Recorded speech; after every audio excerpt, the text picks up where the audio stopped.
بند کر دیا تھا۔ انہوں نے اعلان کیا کہ امریکہ $55 لاکھ فوری امداد کے لیے اور مزید $3 کروڑ 20 لاکھ اقوام متحدہ کی ہنگامی انسانی امداد کی مہم کے لیے دے رہا ہے۔ اس کے علاوہ وہ امریکی کانگریس سے غزہ کے فلسطینی عوام کے لیے $7.5 کروڑ بھی طلب کریں گے۔ غزہ کی پٹی کے متعدد فلسطینیوں نے کہا ہے کہ انہیں واٹس ایپ تک رسائی سے بلاک کر دیا گیا ہے۔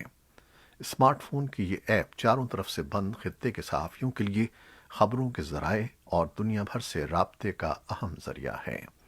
ایسوسی ایٹڈ پریس نے غزہ کے 17 صحافیوں سے رابطہ کیا جنہوں نے تصدیق کی کہ ان کے واٹس ایپ اکاؤنٹ جمعے سے بند ہیں۔ پیر تک ان میں سے صرف 4 کے اکاؤنٹ بحال کیے گئے تھے۔ ان 17 میں سے 4 صحافیوں نے بھی کو بتایا کہ وہ اس واٹس ایپ گروپ میں شامل تھے جو حماس کی عسکری کارروائیوں سے متعلق معلومات تقسیم کر رہا تھا۔ یہ معلوم نہیں ہو سکا کہ ان صحافیوں کے اکاؤنٹ اس گروپ میں شامل ہونے کی وجہ سے بلاک کیے گئے یا کوئی اور وجہ بنی۔ واٹس ایپ چلانے والی کمپنی فیس بک نے کہا ہے کہ وہ متاثرہ صحافیوں کے اکاؤنٹ بحال کر دے گی۔ بنگلہ دیش کی وزارت خارجہ نے واضح کیا ہے کہ ای پاسپورٹ سے اسرائیل کا نام ہٹانے سے بنگلہ دیش کی اسرائیل کے حوالے سے خارجہ پالیسی میں کوئی تبدیلی نہیں آئی۔ وزارت خارجہ نے ایک بیان میں کہا کہ اسرائیل کی وزارت خارجہ کے عہدیدار نے بنگلہ دیش کے ای پاسپورٹ سے اسرائیل کے سفر پر پابندی کے حوالے سے نام ہٹانے کو خوش آئند قرار دیا۔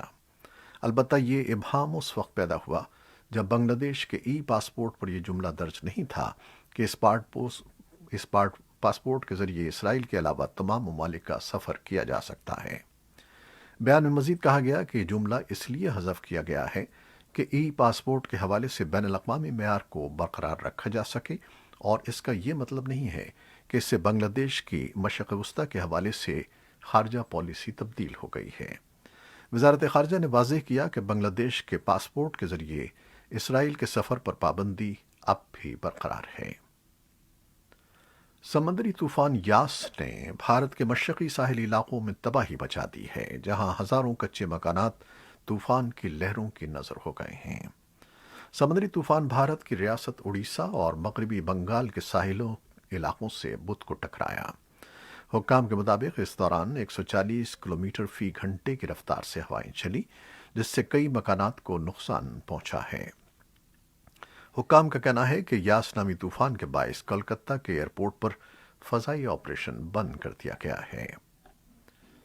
ایران اور عالمی طاقتوں کے درمیان 2015 کے جوہری معاہدے کی بحالی کے لیے مذاکرات منگل کو ویانا میں دوبارہ شروع ہو گئے ہیں جن کا مقصد امریکہ کو دوبارہ اس معاہدے میں شامل کرنا ہے۔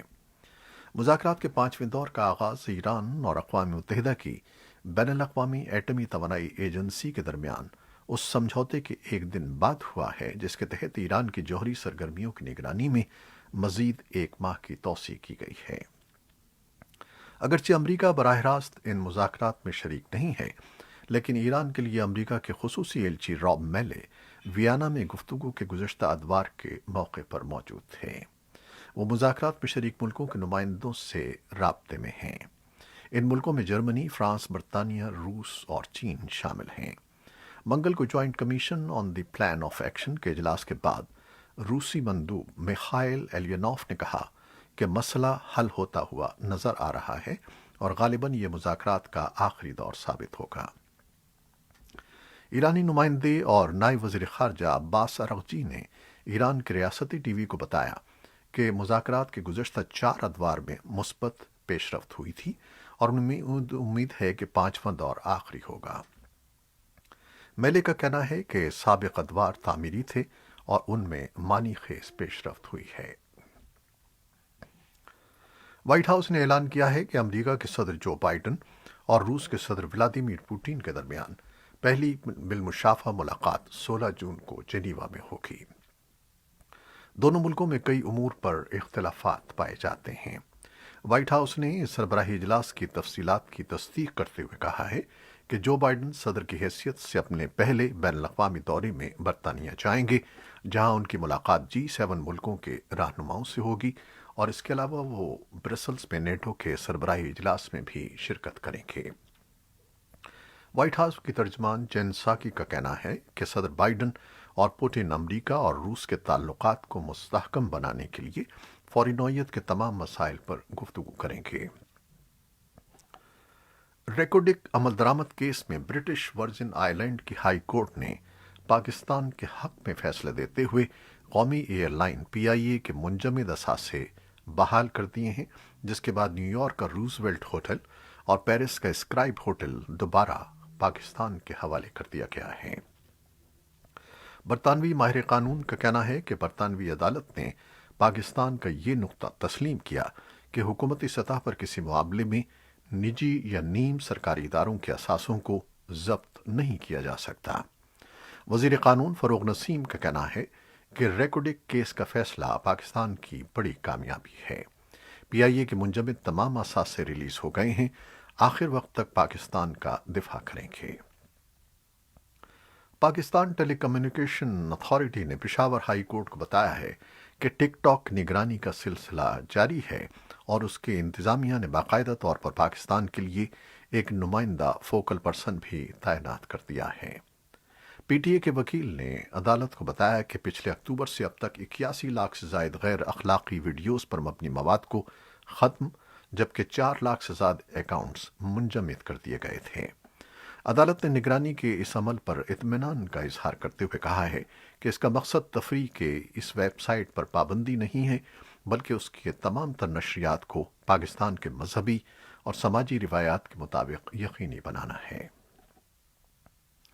اسلام آباد شہر کو ملک کا صحافیوں کے لیے خطرناک ترین شہر قرار دیے جانے اور پاکستان کی قومی اسمبلی میں صحافیوں کے تحفظ کا بل پیش کیے جانے کے بعد پہلے صحافی پر نامعلوم افراد نے حملہ کیا ہے۔ صحافی اسد طور پر نامعلوم افراد نے گھر میں گھس کر تشدد کیا، جس کے نتیجے میں وہ زخمی ہو گئے۔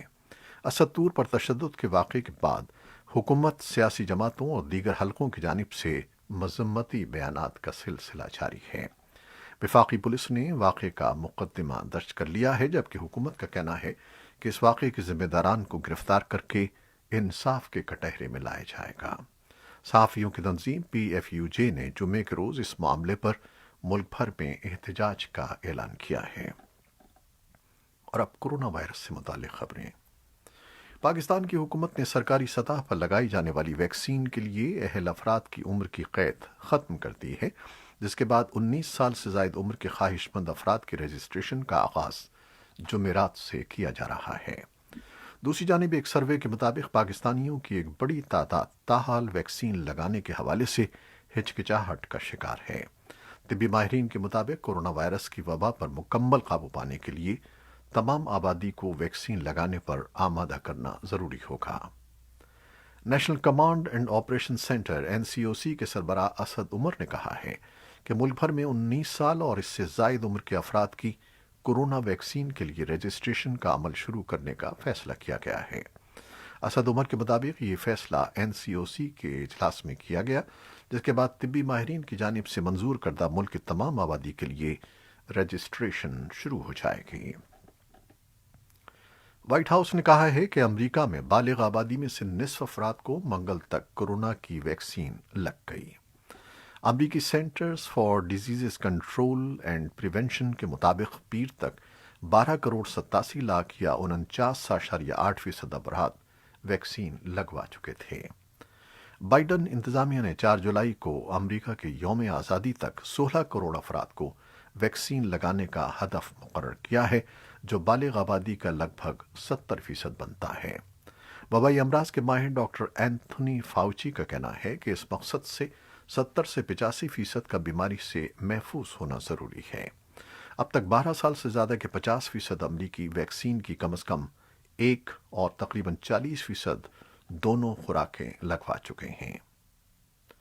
جاپان کی حکومت نے منگل کے روز کہا ہے کہ امریکہ کی جانب سے جاری ہونے والے انتباہ کا جاپان کا سفر کرنے والے اولمپکس کھلاڑیوں پر اثر نہیں پڑے گا۔ اس سے پہلے امریکہ نے کورونا وبا کی صورتحال کے پیش نظر شہریوں کو جاپان کا سفر نہ کرنے کا مشورہ دیا تھا۔ امریکی حکام نے اس انتباہ میں جاپان میں کورونا وائرس کے کیسز اور ان میں وبا کی نئی اقسام کا حوالہ دیتے ہوئے کہا تھا کہ ان سے ویکسین حاصل کرنے والے افراد بھی متاثر ہو سکتے ہیں۔ جاپان میں اکثر شہری علاقوں میں ایمرجنسی کی صورتحال نافذ ہے۔ حکام کا خیال ہے کہ جون کے مہینے تک کورونا کیسز میں اضافہ موجود رہے گا۔ اس صورتحال سے ملک میں اولمپکس کے انعقاد سے متعلق خدشات پیدا ہو رہے ہیں۔ ماہرین کا کہنا ہے کہ ملک میں کورونا وائرس کے کیسز کی بلند شرح اور بہت کم آبادی کے ویکسین لگوانے کی وجہ سے ہسپتال اور طبی عملہ پہلے ہی دباؤ کا شکار ہے۔ یہ تھیں وہ خبریں جو فیس بک لائیو پر ہم نے آپ کے لیے پیش کی۔ ہماری ویب سائٹ اور یوٹیوب پر یہ بلیٹن پوسٹ کر دیا جاتا ہے، جسے آپ بعد میں بھی دیکھ سکتے ہیں۔ ہمارے اس بلیٹن کو شیئر کرنا نہ بھولیے گا۔ خالد حمید اجازت چاہتا ہے۔ اللہ حافظ۔